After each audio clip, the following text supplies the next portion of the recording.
la plupart des gens échouent dans la vie, c'est pas parce qu'ils manquent de talent, c'est pas parce qu'ils manquent d'intelligence, c'est pas parce qu'ils manquent de bonheur, c'est parce qu'ils n'ont jamais planifié les résultats. A affirmé le docteur Robert H. Couleur dans son livre Devenez la personne que vous rêvez d'être. Dans cette vidéo, je vais vous parler de comment quelqu'un peut utiliser son projet pour éviter de commettre certaines erreurs qui font que beaucoup d'entreprises meurent en moins de 5 ans.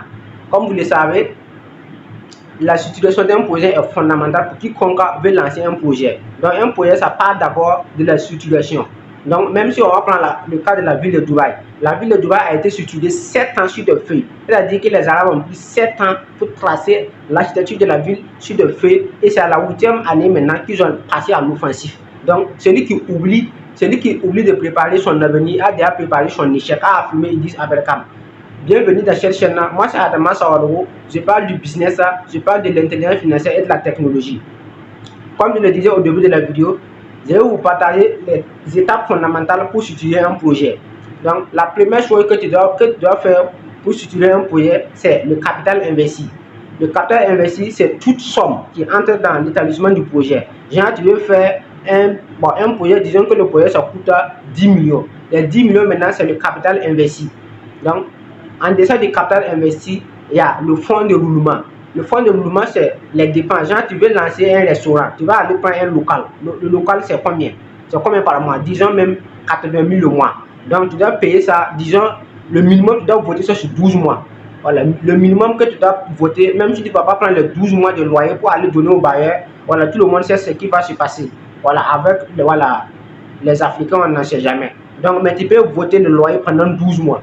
Tu votes le loyer pendant 12 mois. Si tu as 2 personnes qui travaillent avec toi, si chaque personne touche 40 000 le mois, tu dois voter le salaire de ces personnes-là pendant 12 mois déposés. Voilà, pour éviter de lancer le restaurant et dès le premier mois ou dès le deuxième mois, et puis tu veux compter sur le bénéfice réalisé pour payer le loyer ou même payer tes employés. Ça ne fonctionne pas comme ça.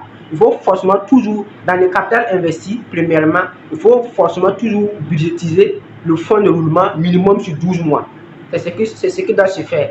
Mais le problème est que la majorité des gens ne fait pas comme ça. Ils ne budgétisent pas le fonds de roulement sur 12 mois. Ce qui fait qu'à 3 mois seulement, ça va forcément faire faillite. Parce que quand tu vas lancer le restaurant ou quand tu vas lancer l'entreprise en question, tu vas te rendre compte durant les 3 premiers mois, il n'y a pas de bénéfice. Tu vas faire comment pour payer le loyer? Tu vas faire comment pour payer tes employés? Donc, si tu n'avais pas planifié tout ça en avance, l'année va forcément faire faillite. Donc, la première étape fondamentale, c'est d'avoir le capital investi. La deuxième étape, c'est la budgétisation du fonds de roulement. Puisque le fonds de roulement est impératif. Tant qu'il n'y a pas de fonds de roulement, le projet ne va pas dérouler. Donc, il faut impérativement avoir le fonds de roulement pour que le projet se déroule perfectement. Mais comment faire maintenant pour savoir que le projet est rentable? Le projet est rentable que si et seulement si le capital investi a été récupéré. Tant que le capital investi n'a pas été récupéré, tu ne peux pas parler de rentabilité. Donc, dès lors que tu lances le projet, dès lors que tu votes le fonds de roulement, tu dois attendre que le capital investi a été récupéré. C'est dès lors que le capital investi a été récupéré que maintenant tu veux parler maintenant de rentabilité. Je suis rentable de mon projet, je suis rentable. Genre, tu as investi 5 millions dans le projet. Donc, et puis maintenant, tu as lancé ton restaurant, tu as lancé ton entreprise avec tous les dépenses que tu as fait. Le capital investi c'est 5 millions. Tu dois d'abord continuer de faire rouler le projet jusqu'à ce que tu arrives à avoir un bénéfice de minimum 5 millions. Donc, dès lors que tu as eu un bénéfice de 5 millions, maintenant tu dégages à côté. C'est après maintenant ce qui va rentrer maintenant que tu peux dire que tu es rentable. Mais si tu ne comprends pas ce que c'est comme ça, tu vas lancer le projet et bon, le mois tu as fait un chiffre d'affaires de 2 millions, tu as eu un bénéfice de 1 million, c'est vrai que tu as eu un bénéfice de 1 million, et puis tu dis que tu es rentable. Puis tu commences à augmenter son rythme de vie, tu commences à acheter un nouveau moto ou des nouvelles habits ou aller acheter un téléphone iPhone et l'air monumental. Donc tu dois d'abord patienter jusqu'à ce que tu as investi, tu dois avoir 100% de cette capital. Tu as investi 5 millions dans le projet, donc forcément récupérer tes 5 millions. Et après avoir récupéré maintenant tes 5 millions maintenant, c'est à partir de ce moment que tu peux dire que tu es rentable dans le projet.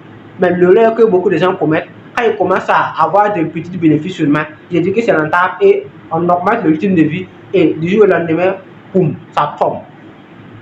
Donc pour résumer, les 3 étapes fondamentales ou bien les 2 étapes fondamentales pour structurer un projet, c'est le capital investi. C'est-à-dire toutes les dépenses que tu as fait pour que le projet soit, même pour appeler le bailleur, pour appeler le fournisseur, ce sont des unités que tu as dépensées. Donc toutes ces unités, ça rentre dans le capital investi. Tu dois totaliser tout ça pour savoir tel projet, j'ai dépensé telle somme pour lancer le projet. Voilà. Dès lors que je n'ai pas récupéré cette somme, je ne suis pas rentable.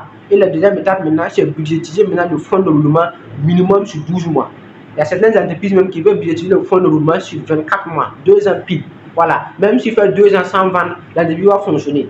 Même s'il fait 2 ans sans vendre, les employés vont avoir leur salaire. Parce que ça a été voté, ça a été budgétisé, ça a été planifié. Voilà. Donc c'est pourquoi le docteur Robert Ascouleur disait que la plupart des gens échouent dans la vie. Pas parce qu'ils manquent de talent, pas parce qu'ils manquent d'intelligence, pas parce qu'ils manquent de beauté, mais parce qu'ils n'ont jamais planifié leur réussite. Tout se passe dans la planification. C'est pourquoi je disais que soyez préparés et la chance viendra. C'était Adama Soro, comme toujours, si vous voulez, il connaît le chemin.